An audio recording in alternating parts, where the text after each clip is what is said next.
करीब 20 मिनट पहले जब युवराज रुद्रदेव और शांति देवी रॉकी के साथ बुद्धा मार्शल आर्ट्स के गेट पर पहुंचे तो उन्होंने देखा कि गेट अंदर से बंद था। इस पर शांति देवी ने युवराज रुद्रदेव से अंदर जाने को कहा तो युवराज रुद्रदेव बुद्धा मार्शल आर्ट्स का दरवाजा खुलवाने चले गए थे, लेकिन बुद्धा मार्शल आर्ट्स के गेट पर तैनात सिक्योरिटी गार्ड ने बिना अनुमति के एंट्री देने से मना कर दिया था। जब युवराज रुद्रदेव को अंदर जाने का जुगाड़ नहीं मिला तो उन्होंने दीवार फांदकर अंदर जाने का निर्णय ले लिया था। उसके बाद युवराज रुद्रदेव शांति देवी के साथ करीब 1000 एकड़ में फैले हुए बुद्धा मार्शल आर्ट्स की 4 दीवारियों के आसपास घूमते हुए बुद्धा मार्शल आर्ट्स के अंदर जाने का रास्ता ढूंढने लगे थे। ये युवराज रुद्रदेव की बुरी किस्मत थी कि उन्हें बुद्धा मार्शल आर्ट्स के निंजा वॉरियर्स के हाथों फंसना था। तभी वो लोग उसी जगह पर पहुंच गए थे जहां पर बुद्धा मार्शल आर्ट्स की दीवार हल्की सी टूटी हुई थी। इसी रास्ते से अमन भी अंदर आया था और इसी रास्ते से युवराज रुद्रदेव ने भी अंदर जाने का निर्णय ले लिया था। वहां पर टूटी हुई दीवार देखकर युवराज रुद्रदेव शांति देवी के साथ अंदर चले गए थे और रॉकी को उन्होंने बाहर ही छोड़ दिया था, क्योंकि अंदर जाने पर रॉकी के पकड़े जाने का डर था। युवराज रुद्रदेव और शांति देवी लोगों से बचते बचाते बुद्धा मार्शल आर्ट्स के मेन कैंपस तक पहुंच गए थे। वहां पहुंचने के बाद उन्होंने सिद्धार्थ की खोज करनी शुरू कर दी थी। चूंकि बुद्धा मार्शल आर्ट्स में करीब 10,000 स्टूडेंट्स शिक्षा ले रहे थे और उन सबके पेरेंट्स बीच बीच में उनसे मिलने आते रहते थे, इसलिए युवराज रुद्रदेव और शांति देवी के ऊपर किसी ने ज्यादा ध्यान नहीं दिया। और वैसे भी युवराज रुद्रदेव ने गोली का रूप लिया हुआ था, तो उस हिसाब से वो ईटानगर के लोकल लग भी रहे थे। युवराज रुद्रदेव और शांति देवी सिद्धार्थ को ढूंढते ढूंढते उस तरफ पहुंच गए थे जहां पर भीखू एडमिट था। युवराज रुद्रदेव को कैंपस में हर तरफ से सिद्धार्थ और पारद की खुशबू आ रही थी, लेकिन सिद्धार्थ उन्हें कहीं नहीं दिखाई दे रहा था। सिद्धार्थ को वहां ना पाकर युवराज रुद्रदेव और शांति देवी दोनों परेशान हो चुके थे। अब ये कोई इत्तेफाक था या उनकी खराब किस्मत कि युवराज रुद्रदेव और शांति देवी उसी जगह पर जाकर खड़े हो गए थे जहां पर भीखू का बेड पड़ा हुआ था। क्या लगता है आपको युवराज, सिद्धार्थ कहाँ है? या फिर हम गलत जगह पर आ गए हैं? सिद्धार्थ को वहां ना देखकर शांति देवी ने युवराज रुद्रदेव की ओर देखते हुए कहा, हमने लगभग पूरा परिसर छान लिया है चाची, लेकिन सिद्धार्थ हमें कहीं नहीं दिखाई दे रहा है। इसका मतलब तो यही है कि सिद्धार्थ यहाँ से कहीं जा चुका है या फिर गोली को कोई गलतफहमी हो गई होगी। युवराज रुद्रदेव ने शांति देवी की ओर देखते हुए कहा और उसके बाद शांति देवी ने भी उनकी बात पर सहमति जताते हुए हाँ में सिर हिला दिया था। कुछ देर तक वो दोनों ऐसे ही चुपचाप खड़े रहे और उसके बाद शांति देवी ने कहा, युवराज, आपने बताया था कि गोली कह रहा था कि अमन नायक ने सिद्धार्थ की मां निर्मला को यहाँ देखा था। हाँ, तो क्या हुआ? युवराज रुद्रदेव ने शांति देवी की ओर देखते हुए कहा, तो हो सकता है कि सिद्धार्थ उस साइड में बने घर के अंदर हो, क्योंकि उधर भी लोग आ जा रहे हैं, मैंने देखा है। शांति देवी ने युवराज रुद्रदेव की ओर देखते हुए कहा। शांति देवी का इशारा ग्रैंड मास्टर गुरु द्रोण के कमरे की तरफ था।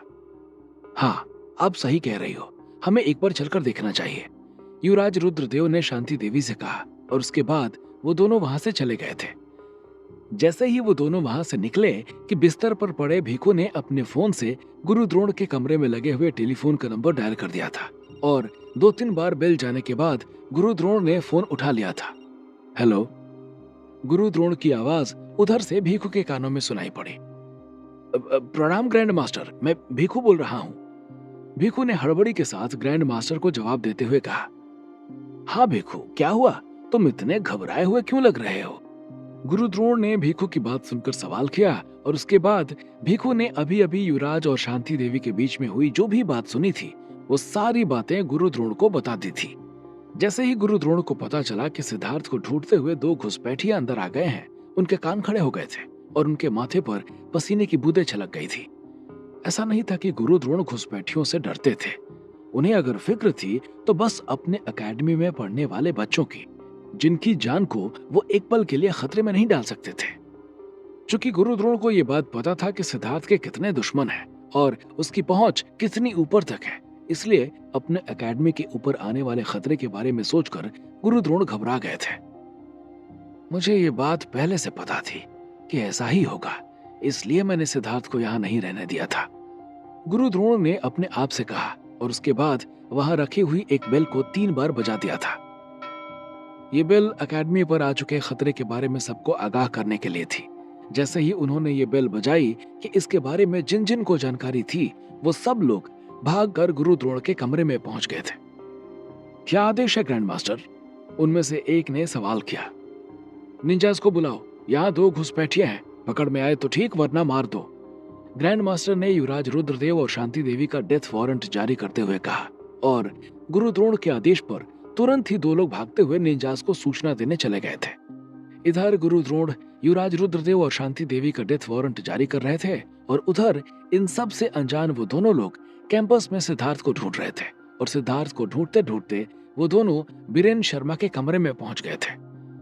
बीरेन शर्मा के जाने के बाद उस कमरे में कोई घुसा नहीं था, इसलिए उस कमरे की लाइट वगैरह बंद थी।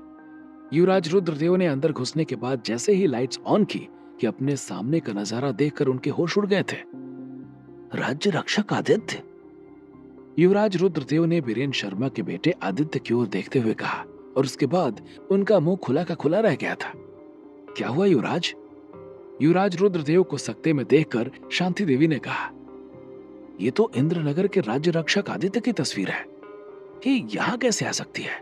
राज्य रक्षक आदित्य का यहाँ से क्या वास्ता हो सकता है? युवराज रुद्रदेव ने हैरानी पूर्वक कहा। चूंकि जब आदित्य इंद्रनगर का राज्य रक्षक बनकर गया था, तब उस वक्त युवराज रुद्रदेव बहुत छोटे थे, इसलिए उनको इस बारे में कुछ भी पता नहीं था कि आदित्य कौन है और कहां से आया है। इसलिए जब उन्होंने राज्य रक्षक आदित्य की तस्वीर को देखा तो उनका हैरान होना लाजमी था। क्या वो भी यहीं से थे? शांति देवी ने सवाल किया। पता नहीं, मुझे इस बारे में कुछ नहीं पता है, युवराज रुद्रदेव ने जवाब दिया और उसके बाद जैसे ही वो आगे कुछ कहने वाले थे कि तभी उनके कानों में एक तेज आवाज सुनाई पड़ी। तुम दोनों जो भी हो, चुपचाप आत्मसमर्पण कर दो वरना मारे जाओगे। उस आवाज को सुनकर शांति देवी और युवराज रुद्रदेव दोनों चौंक गए थे। वो समझ गए थे कि वो पकड़े जा चुके हैं। अब क्या करना है? शांति देवी ने घबराई हुई आवाज में सवाल किया। मेरे पीछे भागना है आपको, बस बिना ये देखे कि क्या हो रहा है, बाकी मैं संभाल लूंगा। इतना कहते हुए युवराज रुद्रदेव बिजली की रफ्तार से बाहर निकले और बिना चारों ओर देखे उन्होंने आगे भागना शुरू कर दिया था और शांति देवी उनके पीछे दौड़ रही थी। उनके शरीर में भी इंद्रनगर की जादुई बारिश की ताकत थी, इसलिए वो अपनी उम्र के विपरीत अच्छी रफ्तार से दौड़ रही थी। गुरु द्रोण के आदेश पर जब बुद्धा मार्शल आर्ट्स की तरफ से दोनों घुसपैठियों को चेतावनी दे दी गई थी, तो उन लोगों ने ये नहीं सोचा था कि दोनों घुसपैठिए अचानक से भाग लेंगे। इसलिए जब वो दोनों वहां से भागे तो वो लोग सकते में आ गए थे और उन्होंने युवराज रुद्रदेव और शांति देवी का पीछा करना शुरू कर दिया था। युवराज रुद्रदेव और शांति देवी आगे आगे भाग रहे थे और बुद्धा मार्शल आर्ट्स के निंजा समेत आम योद्धा उनका पीछा कर रहे थे और इसी बीच भागते भागते वो दोनों बाहर निकल गए थे। उनको बाहर निकलते देखकर वहां पर बैठा हुआ रॉकी भी उनके पीछे दौड़ने लगा था। युवराज रुद्रदेव अगर अकेले होते तो शायद वो निकल जाते, लेकिन शांति देवी का पांव फिसल गया था और उसके बाद वो नीचे गिर गई थी। शांति देवी के नीचे गिरने के बाद युवराज रुद्रदेव ने उन्हें उठाकर भागना शुरू कर दिया था। इसी बीच एक बूमरैंग आकर उनके सिर से टकरा गया था, जिसके बाद युवराज रुद्रदेव गिर गए थे और उनके हाथों में मौजूद शांति देवी भी दूर जा गिरी थी। इधर सिद्धार्थ को खोजने निकले युवराज रुद्रदेव और शांति देवी बुद्धा मार्शल आर्ट्स के निंजास के चंगुल में फंस चुके थे और उधर दूसरी तरफ अपने पिता की अचानक से बिगड़ी हालत के बारे में जानने के बाद सिद्धार्थ भागता हुआ अपने पिता के पास पहुंच चुका था। वहां पहुंचने के बाद सिद्धार्थ ने देखा कि उसके पिता अपने बेड पर नहीं थे। कहां गए सब उन्हें लेकर?